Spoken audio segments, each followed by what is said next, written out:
Dr.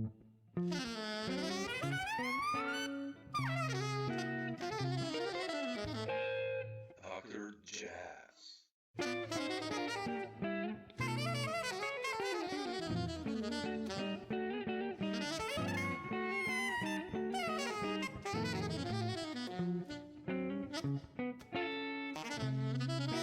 The other day I was listening to some music, and you popped up, and I was like, shit, you'd be a nice guy to talk to. So I have you on so many records, and Okay. and you know, I talked the other day also to Walt Weiskopf, the tenor saxophone player who you've been playing with quite a lot, and Yeah. I wanted to start this talk with Walt, actually. Like, how did this story with him begin? And you have such a nice connection going on. I mean, it's beautiful music that you've done. And Yeah.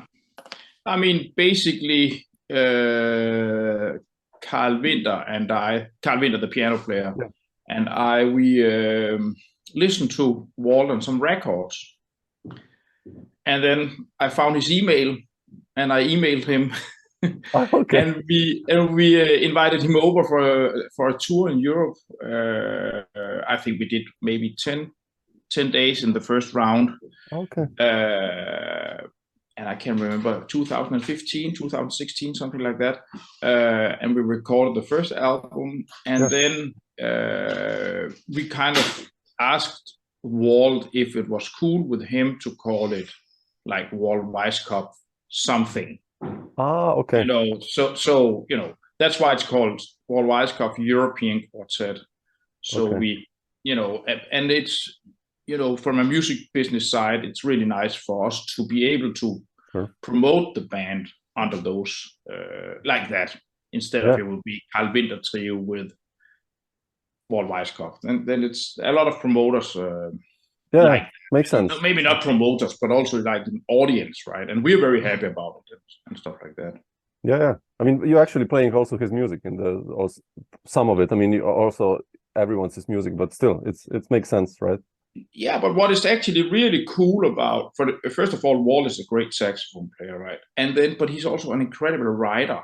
So often, like an album, like during the last couple of albums that we did with him, he always had some kind of a theme, you know, with like, there was one called Worldwide, where there's like something to Brazil, something to Tokyo, and stuff like that. So Walt, what he's doing now, as I understand, is that he's actually sitting at home writing music for this band. And so now we're actually only performing his music, all recording his music. Wow. Okay. But in the beginning, it was more like a standard, maybe a Carl Winter tune, and so on. But back that was how it was when we started. But now it's more that he provides the whole program. Oh, fantastic. I mean, it's nice what you do, because I think still Walt is he's an amazing player and still really underrated, you know, especially in Europe. Not many people know him, like, even though he's playing with Steely Dan and all these guys, you know, it's still quite a diamond there somewhere. Yeah, exactly. And I think it's kind of you know, we play, I love to organize these things with American musicians because I learned so much. And when we can it's like how can I say, it's mutual benefit basically, because you know, Walt loves to come over here to perform. We love to get him over here. We learn so much new music. We make new albums, you know, the whole thing. It's just like a win-win situation, basically. Yeah. No, I know. I've been doing the same like you for the last 20 years, you know, inviting Gerald Cleaver or Tom Rainey or whoever. Nice. And then, you know, for me, have a 2-week tour with those guys, like you said, it's like, damn, it's like 1 year of university or something. Basically, yeah. And you know, if we go back in I'm 54 nowadays, but I remember when I was a kid, you know, maybe 24, 25 years old, I started to work with these Americans. And it is, you know, and you know, if in Denmark you take the former generation, like Alex Riel, Niels Petersen, they also performed with Ben Webster, Dexter Gordon, Kenny Drew, Bud Powell, the whole thing. So it's just that's the way you learn to play, you know. And I now we got to organize that, basically, like you said that you have been doing. We kind of have to organize it ourselves because the clubs are different these days. But I mean, I don't really care as long as I learn something. Exactly. Yeah, I completely agree with you. Yeah. And I try. I'm also teaching. I'm a professor at a conservatory in Denmark, and I kind of, I will try to. That's one of the things that I don't, you can't teach it, but I try to let the students know how much you actually learn to play with musician that has experience, basically. Yeah, everyone should do that. I mean, if there's a chance, like for all of the students, to go on stage with someone who has played with everyone, like because it's like you're throwing the water, and it's like, okay, shit, you have to do something now, Right, so right. I think that's the best. Yeah, I love it.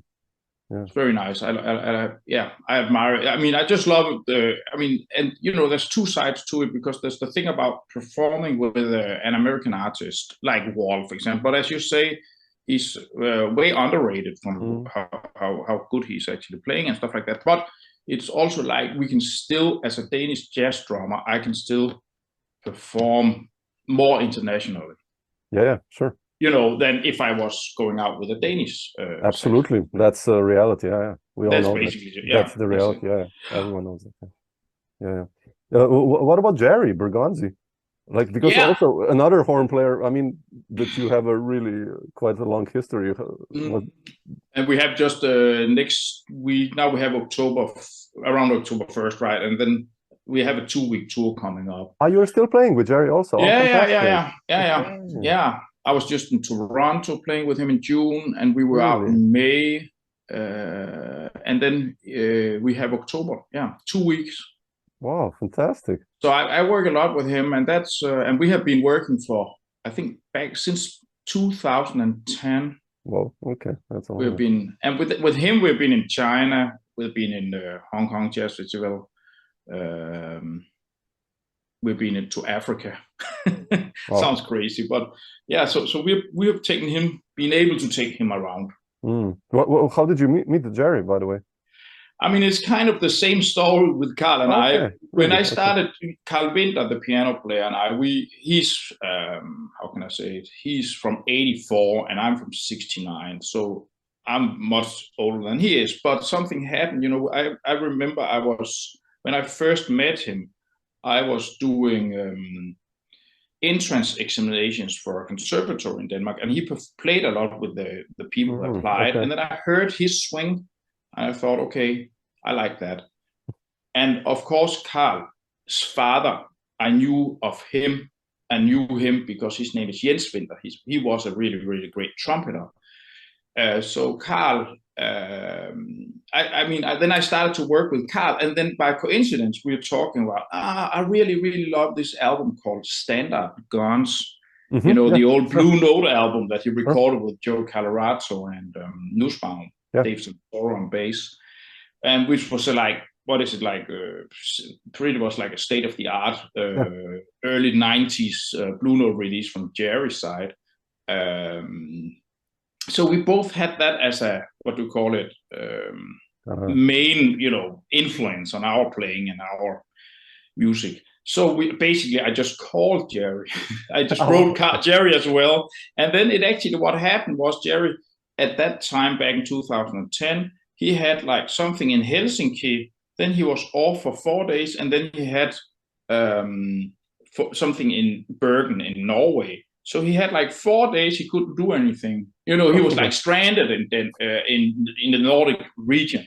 And it fit perfectly. So we got him down here, got a few small gigs, and it worked really well with him too. So that kind of like developed over the years, and we recorded.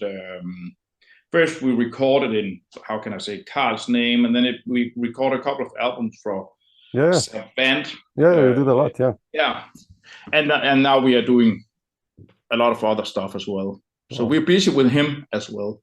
And Tim Hagen's also, right? Yeah, exactly. You got them all lined up. I was looking on YouTube the other day, and this was, you guys played in Aarhus. I saw there's footage on YouTube.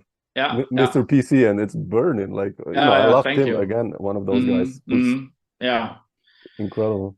Exactly. Tim. But he for me, he goes further back, because back in the 90s, when I remember, I can still remember where I was driving, and I heard his take on I Hear Rhapsody. I was driving somewhere in Copenhagen, and I thought, okay, I got to work with him. I want to work with him. So at that time, I had a working band with a saxophone player, like a Danish band, a band in my name. And then I invited him for a couple of hits during a festival. So that one goes back to 96 or 97, or I can't remember exactly, maybe 99, but, late 90s. And then I've just kept, working with Tim. Yeah, beautiful. Yeah, you're playing with some of these guys, like I said, who are incredible monsters. But exactly. Deserve wider recognition. Tim is again one of those incredible players, man. I mean, exactly. Doesn't play so much. I don't remember the last time he played in Slovenia, or for instance. And we got to do something about that. Man, yeah, definitely. But the funny thing is that Tim has also, there's the whole thing about what we're doing over here in Europe, but Tim's wife, Michelle, I think her last name is Frankwin. She's an American dancer, and she has a dance company. So they invited me over to the stage to perform with her dance. And so, I think there was a beautiful moment, element there with dance and modern jazz. And an opera singer, actually. Like what do we call these cross-cultural events. Yeah, exactly. I love that. So Tim is also a lot into things like that. Beautiful. Otherwise, you mentioned Alex Riel before, and obviously Niels Pedersen and all these guys. The Danish tradition. Yeah. And even further Scandinavian, all these guys from Jon Christensen to Palle and amazing rhythm sections with Arild and what got you excited to start playing jazz, actually, like mid-80s, I guess, late 80s? When was the moment that you said, shit, I want to do that? That was actually, first of all, I grew up in a family in a town where, there was a really, really strong music school.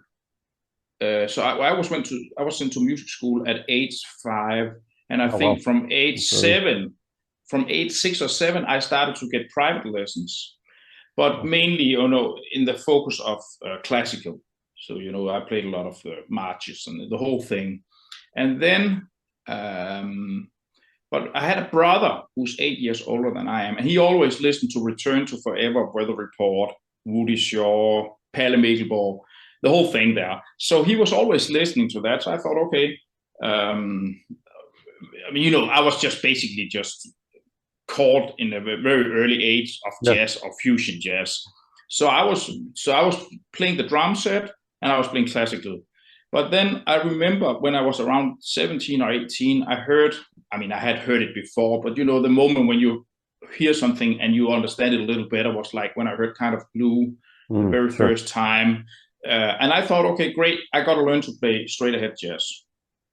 And then I enrolled in Berkeley when I graduated our grammar school. I went straight out of the door pretty much. And then which year was that? We are back in January 1990. Wow. Okay.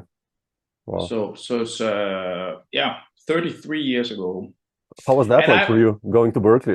Because that was the whole players, thing, right? Yeah, and it's funny. Recently, I started to think about, because I felt like that my brain was, my technique was really, really good, but I didn't have a lot of info about what to do with the swing and what to do with my left hand and the whole thing. So, but at that time, I wanted to go to Berkeley because I wanted to have Alan Dawson, because I was a big fan of the guru Tony Williams. And then Dawson wasn't at the school, but what I found out later on is that all the systems that I got from whoever teacher I had a guy like Eddie Reeby, they gave me kind of the Dawson method of developing the whole thing. So I was like, and I was like I was just ready to sit down and practice jazz, and I stopped practicing classical at all. Of course, when I went to Berkeley, it was only for jazz or funk or or fusion or something like that. But I was mostly interested. So around 17, 18, I knew that I wanted to become a jazz player. Yeah, exactly. And I was really, you said, how was it at Berkeley? I mean, I was really lucky about the time I came there, because at that time, the generation around Berkeley were like Seamus Blake, Kurt Rosenwinkel, Matt Garrison, I can't even remember all Jim the Black names now. probably. Yeah, right? Scott Kinsey, Dan Reeser, Jim Black, Abraham Laborel Jr., the whole thing, And of course, I didn't talk to them. I was not even close to their level. But, for me to see kids maybe a little younger than me, maybe a little bit older than me, but same generation, being on a whole musical level, other musical level, that really kicked my butt and made me say, okay, I'm going to go practice now. I'm not going to get out of that room till I got a certain kind of level going. So that was like my main, how can I say, great teachers, which were at Berkeley, and then meeting very young, very accomplished musicians already. Were like the whole thing. Yeah. Who were your drum teachers in Berkeley? I first had a guy called Eduardo Uribe. Uribe, he was from Chile or something like that, but he was into the whole Latin thing. Oh wow! Okay. And he passed unfortunately, but he has 2 books, one on Brazilian music, one on Afro-Cuban Latin. So they're really, really, really good books. Ed Uribe. And then I had, so he was kind of giving me the whole Dawson thing and the rudiments and the independent stuff and stuff. Yeah. And then I had a guy called Ian Froman. Oh yeah, sure. Yeah. Who's has a wonderful. He's a great player. Yeah, exactly. He has a wonderful. He's a great player, but he also has a lot of thoughts about. The drum play of John Christensen or Jackie Jonette, like advanced, maybe not philosophies but like concepts of understanding their, the phrasing of their music. And when I started with him, it was like, oh, okay, when you then go back and listen to Keith Jarrett's trio, you understand. I understood it better. I'm not saying I understand it totally, but back then I was like, oh, like an ear opener for one. And then I had Joe Hunt, who played in the 60s with Stan Getz and also on some of Joe Henderson's, Bill Evans albums, and George Russell. He performed with a lot of the classical George Russell albums, Joe Hunt. And then he was not in school, but I also took lessons from Bob Moses. Oh really? I toured with Bob last year. We had a tour. Okay. My learning. So yeah. Wow. Beautiful. I just met him in Aarhus a few months ago, or something like that. I love that guy. Oh man, he's so creative. We had a tour with Arild Andersen on bass and Bob on drums. 17 gigs. And you on guitar? Days. Yeah, trio. And it was, man, scary. Did you record? Yeah, we have a record out and everything. So I'm gonna pick that up. I'll send you a link. So it's great. Really nice. I mean, Bob is so fluid, constantly changing and creative and beautiful player. Yeah, wow, nice, amazing. Yeah. At that time, he just had that book out. I mean, that's what I wanted to ask you. The Drum Wisdom book. Yeah. And his lessons were, I mean, everything all the things that I mentioned that I got from the teachers back then, I still use it when I teach myself. And Bob's concept about, now he's playing differently, but he changed the whole time. I mean, that's also just an amazing thing around him, right? I mean, he's not sitting on the same chair his whole life. But in those periods, he had this idea about that you cannot, if it is a funk groove, the bass groove, you gotta sing it.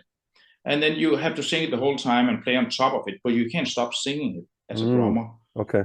That's some deep, it's like an extra limb, basically, for a drummer. You have 4 limbs, but then a 5th limb is like to sing something. He could also be singing a melody, but in his case, it was like down to the groove.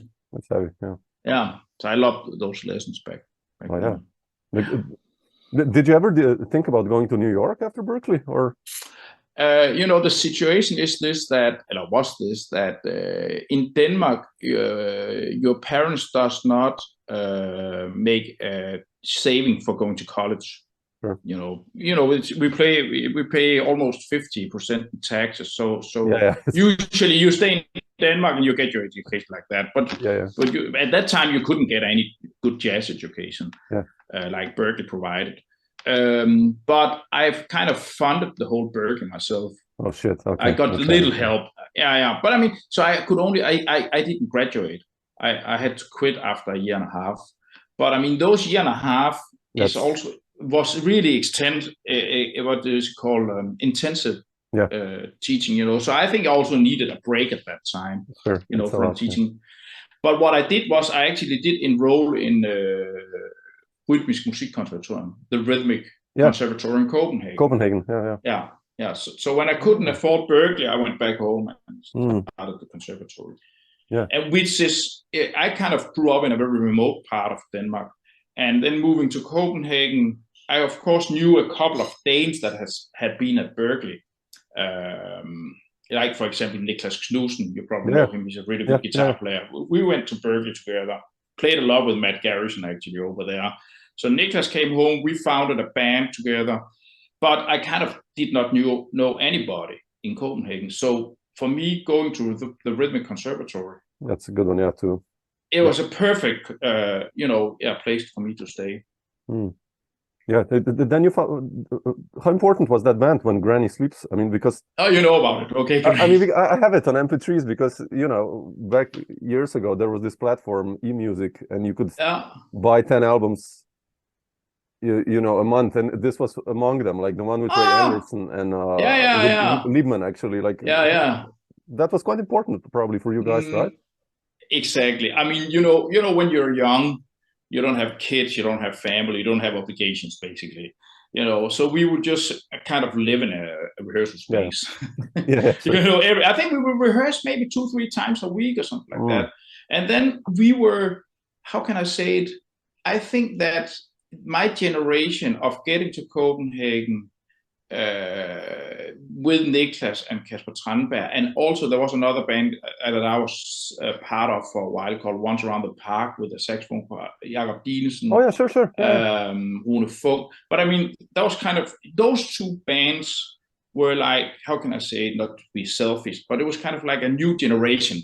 In Copenhagen, it was like it should not be a certain name with a quartet after. It should be we needed a band. Exactly, the whole thing about that.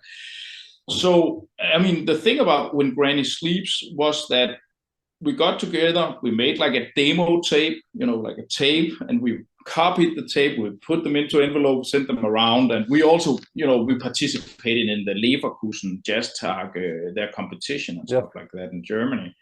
It was so much fun. I think we went to Belgium also. Anyway, the whole thing was just that it was possible for us very fast to get gigs. So we were rehearsing the whole time, and then we just went out and played anywhere. That's so good, and at that time, since we were this sounds a little weird maybe, but the funny thing is in Denmark we have something called the Danish Jazz Association. The Danish Jazz Association, they support, at that time, they really support them. Yeah, exactly. So they gave us money to go around to play wherever we could, like it's like Norway, the same, Exactly. It's kind of the same thing. And that was really important for us because, we had a program, we had a great band, we thought at least, and we went around and was able to do like 2-week tours for like every half a year. That's amazing. And then, so the touring process is really important and things like that. How did you hook up with Ray and Liebman and those guys? First basically the whole thing about the Liebman was we called him. I mean, once again, I think we faxed him probably before you had email. So we sent a fax, and it was one of those things that also fitted for him going to. I think he was going to Norway to play with Lars Danielsen, Bobo, and Jon Christensen. That band they had for a while. So we could kind of take him for 1 or 2 days. I can't Oh, recall. fantastic! Wow. Yeah, and then but Ray, back in '96, in Denmark, it was I think the EU cultural capital in '96. Copenhagen was Really. So they had this idea. They had this idea about having, for example, for 1 month they would have Ray coming in. One month Carlo Blaze, Steve Swallow. 1 month Jerry would be there. I can't remember who was there, but Django Bates and so on. So we got the opportunity to play with Ray Anderson for 2 or 3 nights somewhere, and then we went in and recorded that album called Planet Construction. It's funny because I just often pull it out because it's like, I think that at that time, you know, you had to have a record label behind you to release anything. You needed a contract basically, and those Storyville guys with Carl Emil Knudsen, they were willing to put us out, and we were very happy about that. And they had, at that time, they had a really great distribution. Yeah, that's important. Worldwide, you know, so everything was released worldwide. Yeah. So we were. There was something I wanted to say with that. Yeah, and the whole So the thing about Ray Anderson coming to Copenhagen for that month, and we were able to, you know, work with him and do some gigs and record with him. That's why we ended up with him. But of course, you can imagine Niklas Knudsen. He knows. I mean, at that time, we were listening a lot to Electric Outlet. You know, the John Scofield album.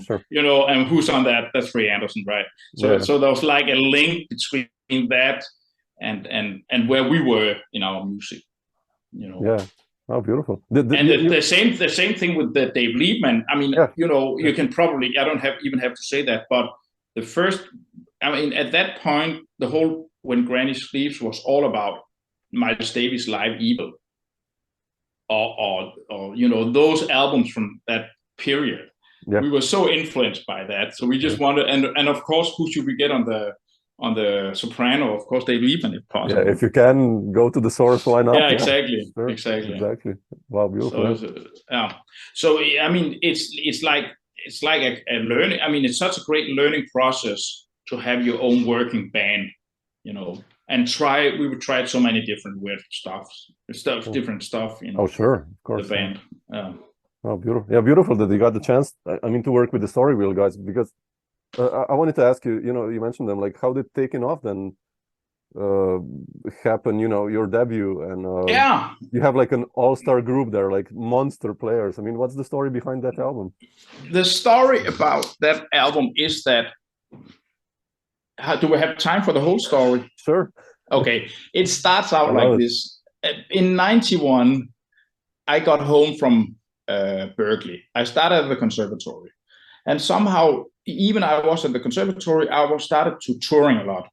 And for a period of time, I went to 3 weeks to Paris to play like a Danish cultural thing at a theater. And we were playing jazz. And one night, the piano player, Niels Doky, comes into the theater. And he's very happy about my drum playing. And he offers me, you know, you want to do a couple of jam sessions in Copenhagen. At that time, Niels Doky, he's Danish, but he lived in Paris at that time. So Niels, he was often in Copenhagen, and we did a lot of just jamming. And then he said to me, "How about, would you like to do a radio broadcast with Bob Berg?" Wow, really? Wow. I said, yeah, Bob Berg. Yeah, why not?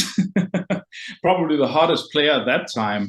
Wow. And so that was set up, and maybe, I don't know, Niels is kind of the producer here, and I'm very young, so I don't know what's going on. And so that one, Bob Berg, Niels Doky, and a Danish bass player called Jesper Lundgaard, and me, we did that quartet. It never came out. It's never been released or anything like that, but it's actually really nice. And then that thing kind of led to that, I think, Storyville, Niels, he probably convinced Storyville to put out an album with me. I wasn't involved in that part of it. I was just offered it. It's nice to have somebody. It's very rare, seldom that we get somebody who offers something like that. Yeah. To me. So he got that offer. How can I say it? I got an offer to record for Storyville through Niels and Doky, and then he said to me, "We'll record in New York. Storyville will pay for." Wow. The whole thing actually. That's crazy. Bought my ticket to get there. And I'll fix that. So I went there and recorded, and it was supposed to have been Niels' brother on bass, but he got a tour with Sakamoto, the Japanese film composer, as I think he is. So it ended up being McClure on bass. So it's Gary Thomas on tenor sax, Rick Margitza on tenor sax, and then McClure and Niels and Doky. How did you decide for Gary and Rick, by the way? At that time, at that time, Margitza just released "This Is New" with Tane and the guys. I was listening to that, but simultaneously, I was listening a lot to Jack DeRosa's band, which was Greg Osby and Gary Thomas in the front there. And I love Gary Thomas, which I still do. What a player! Yeah, exactly. And I love Rick too. So the whole thing was just like, okay, it was like amazing to get to work with those guys, but it was a blowing session. I had written the tunes. Niels and I had rehearsed them very well, and we went into the studio and we just recorded it. I think it's mostly first takes. Really? Wow. What was it hard for you becoming a band leader? I mean, especially having those guys around you, and you're like the boss in a sense. I mean, yeah, but I don't think I would have done it if there wasn't like a producer. Yeah. Okay. Niels and Doky being the producer of the album. He knew those guys probably already. Yeah. Yeah, exactly. So he was kind of the, how can I say it? I mean, he was like the Bruce Stamp of the whole recording session, basically. He was approving that I was cool and we was playing and stuff like that. And we picked the repertoire together. I tried to write some music, which is the one we recorded, but I was very new to making compositions for. Yeah, I wanted to ask you that. I mean, there's some nice tunes like the Carmines and Legacy, and I remember those. I listened to the other day. Like, how did you approach writing, or even nowadays? Like, what's your process? The process is. I mean, I've always been in. I have it behind here. There's a piano here. Okay. But I practice actually Bach every day. Really? If I have time for it. Yeah, and I try to. I read a lot of classical theory books and stuff like that, and I try. Every time there's something I like a certain melody or I try to transcribe it actually. And maybe use some of those ideas in compositions further. Yeah. Not to steal, but get inspired. I'm the same. Sure. Yeah. So, and then I think as a drummer, I've always thought that there's a certain limitation to the drums, right? We're talking rhythms, and of course basically it's rhythms, but the more harmonic and melodic insight you have as a drummer, the better I think you are. I mean, my favorite drummers are, is like Jack DeRosa. Composers as well. Yeah, exactly. Yeah. And very good piano player. Yeah. Tane, all these guys are amazing. Exactly. Yeah. So that's why I think that it's an important tool as a musical growth as a drummer to compose. And it really doesn't matter if you compose and you put it into your safe and never bring it anywhere, but it's just a matter about, exactly. Yeah. So I've just always been interested in doing things like that. Do you still lead your bands? I mean, like Anders Mogensen trio or quartet, do you still do that? Or a new trio came out last Friday. Really? I didn't know that. Yeah, tell me about it. It's called Free Floating. It's Carlo on piano and a bass player called Richard Andersen. Okay, wow, shit, I didn't see that. Wow. No, but it's only released. It's not a physical one. Ah, okay. Oh yeah, because you have kind of your label, which does only digital, right? I saw that. Exactly. Yeah. Okay. The story about the label, if we should talk about that for a moment. The thing about I was releasing albums for maybe 7 or 8 albums that for something called Blackout, which went blackout. You know, and it was that it's a rock drummer, a very good friend of mine. He just decided to close the whole thing when the CD market went down. Yeah, sure. And then I had like a little catalog of albums with myself or with different bands that I played with and stuff like that. And then I got a connection with something called Believe Digital, which is a digital distribution company, and they have a guy who works in Copenhagen. So I kind of, made my own label, reissued those old black out albums, and then I just started the whole thing. And then the whole thing, one thing led to another, and now I'm just really working a lot with the label. I mean, I've been spending quite some time on it. Yeah. But it's just like to maintain it, and I also to document what you do. That's important. Yeah, exactly. Yeah, and I also record. There's two. I mean, I think we're up to 84 albums now in total. Yeah, that's out. Yeah, and this within a 5 or 6 year period or something like that. Okay. Wow. Then we're back to the thing about musical growth, because it's so funny, because when you put out something, it doesn't matter if it's my name or it's somebody else's name. And I play the drums on it. I listen a lot to it. So it's also like education for myself to become a better player and know more about myself, about recording myself and stuff like that. So I think it's still a process for me. Yeah. Do you also mix it and master these things? No, that not. No, I have a. Oh, okay. Because I learned that. I can't do that. No, okay. I really like that. Years ago, I learned that, and it's so much fun just to tweak around. But yeah, anyway. Yeah, and the possibilities these days is actually, basically sit down and you can do it yourself. I mean, I'm not saying you're going to be. I mean, it takes years to learn it, but it's a very good tool to be able. Yeah, save money also, nowadays, like with the industry or whatever. No, but I usually go to studios in Copenhagen or Malmö, sometimes in Germany and stuff like that. Wherever we might be on tour and we have a day off, we go to find a studio and go actually. Beautiful, that's so important to document what we do. I mean, I love that. Anders, otherwise I wanted to ask you, I wrote down the bass players I have you on records with, and it's just like, some we mentioned, but there's like Steve Swallow, there's Mark Johnson, there's Mike Formanek, Gary Peacock, like some of the most incredible, Ron McClure, probably missing out anyone. Like,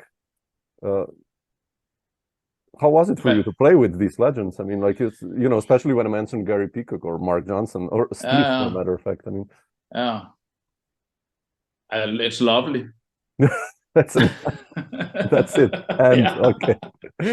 I think that it's some of the how it is with musicians that we go on tour with, we get to know them to a certain extent, basically. And because the time is limited. But for a while, for 10 years, I was working with Michael Formanek in a trio with Jakob Anderskov. Really? Yeah. Oh, wow, and I felt Jakob Anderskov. Yeah, I know him. I have a couple of records of his. I mean, he's beautiful, such a player. Yeah, that's Michael Formanek and on bass. So then also before that, I toured with him and Gary Thomas and a Swedish tenor player. It was two tenors and then Formanek and me. Wow. That was the first project I did with Formanek. But that kind of led to. So I think that a guy like Formanek, I came really close to him, where we talked about a lot of different stuff and stuff. So I really felt that, the years with him were probably the most intensive for me learning experiences. Because he was, not that he said, play like this. No, it was more like that, Then he talked about Carl Allen playing with Freddie Harper. Then he was talking about Jim Black playing with the Blood Count and stuff like that. Sure. So much indirectly information for me to get from what was talked about. Yeah. And albums to go home and check out or things That's like so cool. that. Or for example, also an interest, and because what I think is interesting with all the bass players that I've been honored to play with, is that it's interesting to go home and figure out, before I go on a tour, for example, with Michael Formanek, I'll probably listen to an album he made with Ellery Eskelin. Is it? Peter Erskine, but there's I can remember the alto player. Wait. Not I love that album. Yeah. Marty Early. It's called, exactly. It's called Gravity. Yeah. There's a fish on front. Yeah. But, for example, the whole thing about, okay, how does Peter Erskine play with Michael Formanek? Yeah. Okay. A lot of information that I want to do before I go on tour with them, or after a tour or something like that, or in between tours or something like that. So I get to know more around their background. The whole thing about, going on tour with Steve Swallow, I mean, there's not that album. We probably each have 200 or 250 albums with him alone on bass, right? Sure. So it's just so much part. So it's interesting for me to listen to him playing with Peter LaRocca, where he's upright bass. For me to listen to him playing with Bob Moses, with Pat Metheny on YouTube or something, the whole thing about. So I think there's so much investigation that I wanted to do as a drummer. And I'm not thinking like, okay, then I want to play like this. I'm more thinking, okay, I'm just going to play the best I can play. But it's the more knowledge I have about them and who they played with, the better I think I'm prepared for the gig. It's learning again, right? Again, exactly.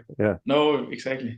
And then who else did you mention? Yeah, Ron McClure. I must say that he was talking about being the first band leader. So after the recording session there in New York, like maybe a year and a half or 2 years after, I did a tour in Scandinavia with Rick and Ron McClure, and then there was Lars Jansson on piano. Oh, beautiful.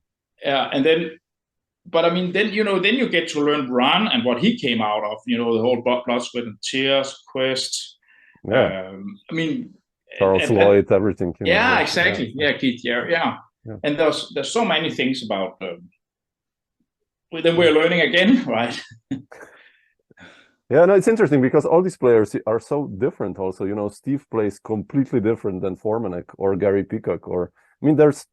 There are some common points, but still, Steve's concept of playing is there. Yeah, exactly. Formanek is way more loose in a sense. It's for you as a drummer, I think that must have been great just to. And it is. I mean, it's also interesting how individual a voice it can be from a bass. They're so they're masters in their own, but you can always recognize them. That's what I want to say about It's not like. It's definitely not another bass player. It's definitely an icon. Yeah. All these guys, that's legends, basically. Exactly. Yeah.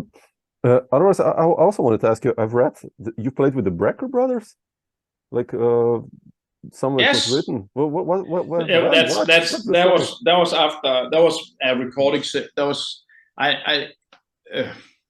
I'm on both the Blue Note albums of the Doky brothers. Ah, okay.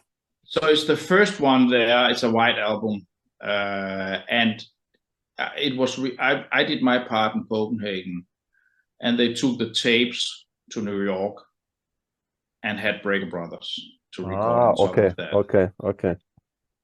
Okay. So I kind of never met Michael Brecker, but in August now, I just did an album in New York with Randy Brecker. Really? What was the occasion? What was who played on it? I mean, your record or? No, it's Carl. It's probably gonna be a new Carl Winter album. Carl Claffey, Alexander Claffey on bass, Randy and me. Wow, that's amazing. That's a totally new one. So kind of so the whole the circle ends right. It's complete. Yeah, beautiful. But it was great for me. It was funny about the whole thing back with the Doky brothers, because how I recorded in Copenhagen with Niels and Christian. Yeah. And we recorded the trio, and then there's two choruses that's they said to me, here there might be a trumpet solo, and here there might be a saxophone solo. And it's so funny because I never tried to do things like that before. I mean, sometimes I've been doing at that time I've been doing a recording session, and then somebody would change something. Yeah. And you would feel that you would probably react differently to it compared to.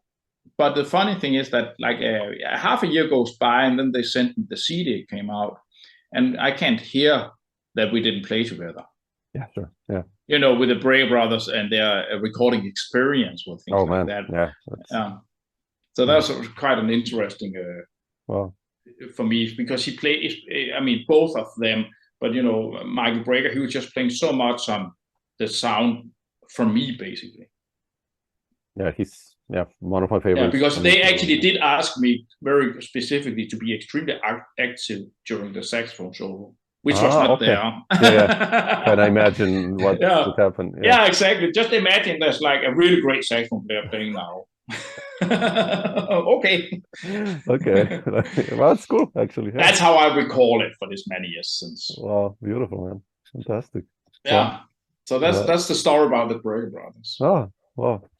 Cool. I mean, but you got to play with Randy now, so that's amazing. Yeah, exactly. Yeah, lovely to meet him.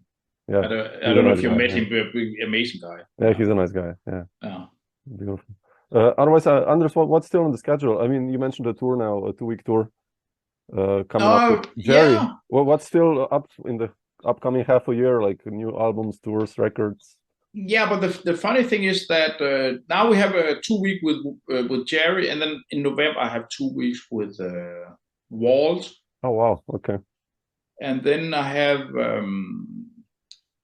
then it's around Christmas, and then we have something in late February with Walt again. Wow, okay. And then I have a tour with Tim but then I have a lot of releases. I don't have it. I have the survey written down somewhere, but it's very, I can't remember exactly right now.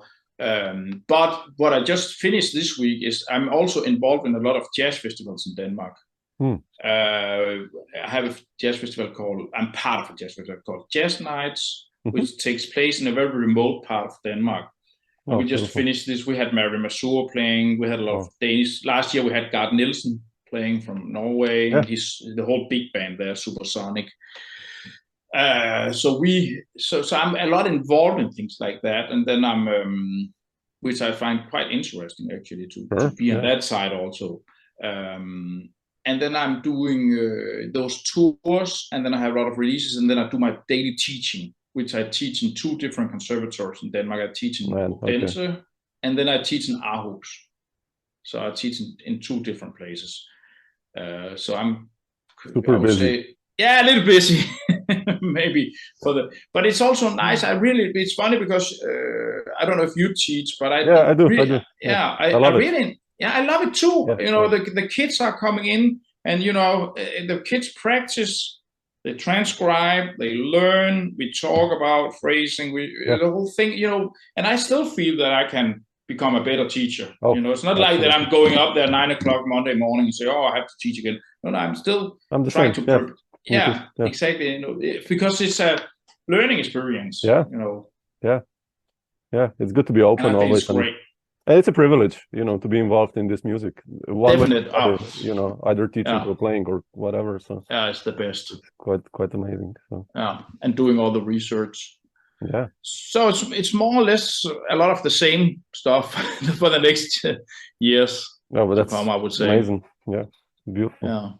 Wow, super. I mean, I hope to get to meet you one day and that we get to play. Hopefully, it will be fun to play. So beautiful.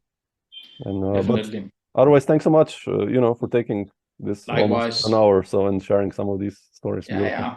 Thank you for having me. Oh man, appreciate it. So, great. But Anders, if